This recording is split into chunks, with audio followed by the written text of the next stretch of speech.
काल बोलवलं होतं. आम्हाला अपेक्षा होती की ओबीसीवर अन्याय करणारा हा जे सरकार करेल आणि त्यावर इतरही काही मागण्या होत्या, परंतु मुख्यत्वे करून ओबीसी समाजावर 2 सप्टेंबरचा जो जी आर आहे तो असंविधानिक आहे आणि त्यामुळे तो जी आर रद्द केला पाहिजे. ही सर्वांची जवळपास आमचे माझ्याबरोबर असलेले 50 प्रतिनिधी होते आणि या 50 प्रतिनिधींनी एकमुखाने ही मागणी केली, परंतु सरकारने त्या संदर्भात स्पष्ट भूमिका घेतली नाही आणि केवळ त्यामध्ये आम्हाला समजवण्याचा प्रयत्न झाला.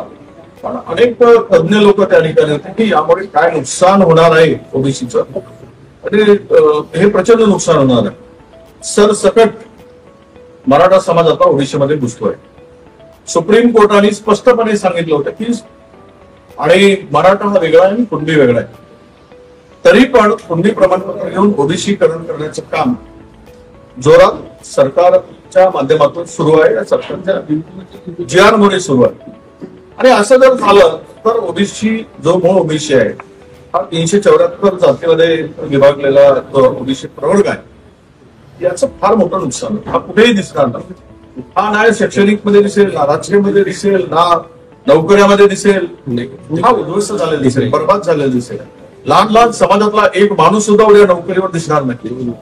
12 बलुतेदार, 18 बलुतेदार हे जे काही बारके बारके समाज आहेत याचा भविष्य अंधकारमध्ये दिसतोय. एका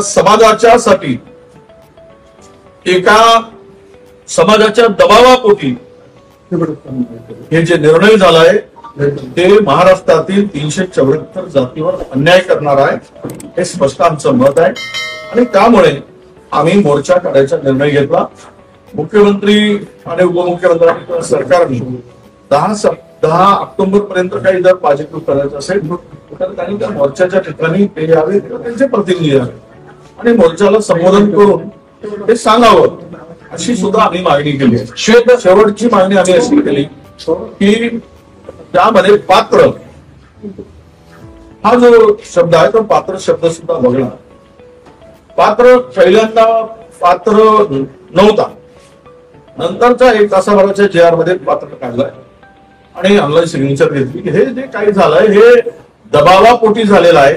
मग एखादा समाज दबाव टाकतो, मोठा समाज, विस्थापित समाज, आपला प्रस्थापित समाज ज्यांच्याकडे सर्व काही आहे, सर्व आहे, सत्ता आहे, संपत्ती आहे, धन आहे, ऐश्वर्य आहे आणि ठीक आहे ना, गरीब काही त्यातले असतीलही आम्ही आहेतही, त्यासाठी ईडब्ल्यूएस ची व्यवस्था आहे. त्या ओबीसी मधूनच द्या. एक सुद्धा माणूस ग्रामपंचायत मध्ये दिसणार नाही मराठवाड्यामध्ये, पश्चिम महाराष्ट्रामध्ये इतर ओबीसींचा, विदर्भामध्ये एखाद्या वेळेस ठीक आहे, इथल्या नोकऱ्या तर सर्व तेच खाऊन टाकतील, एकही नोकरीवर दुसरा माणूस दिसणार नाही. आणि ह्या सगळ्या व्यवस्था ज्या काही या जी आर मुळे निर्माण होत आहेत, व्यथा ओबीसींच्या निर्माण होत आहेत, त्यावर सरकारकडून काही सकारात्मक निर्णय होईल अशी अपेक्षा होती. सरकारची भूमिका बदलली नाही तर ओबीसी संघटना रस्त्यावर उतरून निवडणूक मध्ये लढण्याच्या तयारीत आहे. ते बघा, 10 ऑक्टोबरला हा मोर्चा आहे. हा मोर्चा लोकांमध्ये खूप राग आणि संताप, चीड या जी आर मुळे आणि त्यामुळं या मोर्चाच्या नंतर सरकारकडून जर काही भूमिका सकारात्मक आली नाही तर पुढचे सगळे आम्ही मंडळी बसून सकल ओबीसी महामोर्चाची त्यावर निर्णय घेऊ. श्वेतपत्रिका काढण्यासंदर्भात काय चर्चा झाली? 2014 श्वेतपत्रिका काढण्यासंदर्भात मागणी सर्वप्रथम मीच केली होती, त्यानंतर पंकजाताईंनी त्याला समर्थन दिलं. श्वेतपत्रिका यासाठी म्हटलं की तुम्ही जर नाही म्हणताय, धक्का लागला नाही आणि धक्का लावून आतमध्ये घुसवत आहे आमच्यामध्ये, तर आमची भूमिका ही होती की 2015 पासून किती मराठा समाजाला तुम्ही ओबीसी प्रमाणपत्र दिलं किंवा खास कुणबी प्रमाणपत्र दिलं, यावर एक श्वेतपत्रिका करा. धुळ्याचं प्रकरण समोर आलंय आमच्या. 2014च्या पूर्वी 38,000 होते, त्यानंतर 1,17,000 झाले 10 वर्षात. एवढं प्रमाण कसं असू शकतं? ते माहितीच्या अधिकारामध्ये प्राप्त झालाय.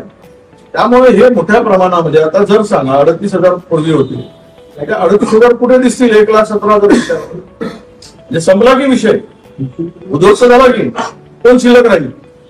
म्हणजे एका समाजाला सर्व काही पाहिजेत, ईडब्ल्यूएस मधून पाहिजेत, ओबीसी मधून पाहिजेत, आणि एससीबीसी मधून पाहिजेत, त्यांना सारथी मधूनही फायदा पाहिजेत बा, आणि महाज्योती मधूनही फायदा पाहिजेत. करायचं काय बाकीच्यांनी, जगायचं की नाही?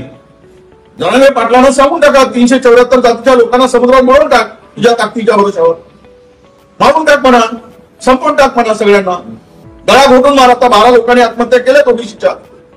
ही जी दादागिरी, ती जे काही सत्ता आणि जनतेच्या मराठा समाजाच्या ताकदीच्या भरोशावर समाज मोठा म्हणून जर आम्हाला धमकावत असेल तर घाल म्हणा, घे बंदूक, ताकद आहे ना, तलवारी घे आणि छापा बांध आमच्या, म्हणजे समाधान होईल त्याला.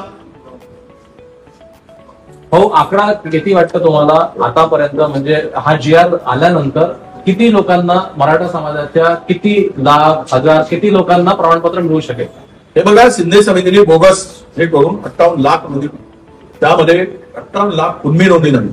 त्यामध्ये काल माहिती दिली, ब्राह्मणही कुणबी आहे, जैनही कुणबी आहे, सोनारही कुणबी आहे. जो शेती करतो निजामाच्या काळात तो कुणबी, त्यावरून 58 लाख नोंदी काढल्या. आणि इथे जो हा GR काढला गेला, हा GR ची कापी जरा मी सांगतो काय गंमत चालली आहे सरकारची. म्हणजे हे सगळं सिद्ध करत असताना त्या खालच्या 3 कर्मचाऱ्यांच्याकडे जबाबदारी दिली. त्यांनी शोधायचं, त्याला काय करणार? त्यांनी प्रमाणपत्र द्यायचं, तलाठ्यांनी द्यायचं, ग्रामसेवकांनी द्यायचा, आणि यांनी अहवाल द्यायचा आणि प्रतिज्ञापत्र द्यायचं. हे तर नाटकाचं आहे. हा सगळा फसवण्याचा प्रकार आहे. आणि त्यातल्या त्यात नातेवाईक, कुळ, आणि कोणी म्हणजे एखाद्याने जर त्यांच्या नातेवाईकांनी प्रमाणपत्र दिलं की मी माझे हे नातेवाईक कुणबी आहे, त्यालाही देऊन टाका. हा GR जो काढलाय हा इतका वाईट आहे. काय स्थानिक चौकशी अहवाल, यामध्ये अर्जदार पुरोजाचा वास्तवाचा तपशील बाबत खालीलपैकी कागदपत्रे जोडले आहेत. कुठलाही चालतो, शाळाचा दाखला, नोंदणीकृत दस्त, वीज बिल, ग्रामपंचायत दाखले आणि महसूल ग्रामपंचायत दाखला त्यांनी द्यायचा, ग्रामसेवकांनी महसुली दस्त त्यांनी द्यायचा. आणि शेवट याचा न्यायमूर्ती संदीप शिंदे खरं समितीने ठरवून दिलेले दस्त. आता ते बोगसच आहे, ठराव त्यांच्यासाठीच केलेली ही समिती आहे. नवीन घडामोडी पाहण्यासाठी आजच आम्ही मुंबईकर 24 तासला लाईक करा, सबस्क्राईब करा आणि अपडेट रहा.